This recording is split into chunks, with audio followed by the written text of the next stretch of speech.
আসসালামু আলাইকুম।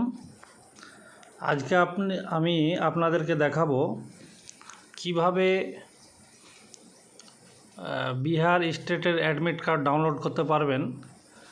তো প্রথমে আপনি গুগল ক্রোমে যাবেন, সেখানে গিয়ে আপনি লিখবেন বিহার স্টেট। লেখার পর আপনি ওটাকে সার্চ করবেন। সার্চ অপশানে গিয়ে যাওয়ার পর এখানে আপনি দেখছেন যে বিএসইবি হোম লেখা রয়েছে, সেখানে আপনি যাবেন।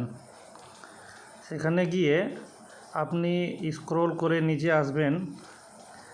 সেখানে আপনি দেখতে পাবেন যে এই click here to download admit card for secondary teachers eligibility test, এখানে ক্লিক করবেন। এখানে ক্লিক করার পর আপনি এখানে আপনার অ্যাপ্লিকেশান আইডি নম্বর এবং ডেট অফ বার্থ দিবেন।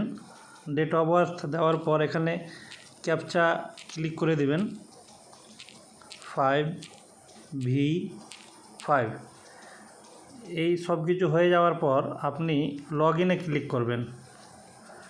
লগ ইনে ক্লিক করার পর আপনি নিচে চলে যাবেন। এই যে প্রথম অ্যাডমিট কার্ড দেখাচ্ছে, এটা আপনি যেটা ক্লাস 9-10-এর জন্য দিয়েছিলেন সেটা অ্যাডমিট কার্ড। আপনি নিচে চলে যাবেন, সেখানে 3 নম্বর পেজে আপনি যাবেন, দেখবেন যে আপনার 11-12 যেটা পেপার 2-এর অ্যাডমিট কার্ড সেখানে রয়েছে। এখানে আসার পর আপনি এটাকে প্রিন্ট করতে পারবেন। ক্লিক হিয়ার টু প্রিন্ট, এখানে ক্লিক করে আপনি আপনার অ্যাডমিট কার্ড ডাউনলোড করতে পারবেন।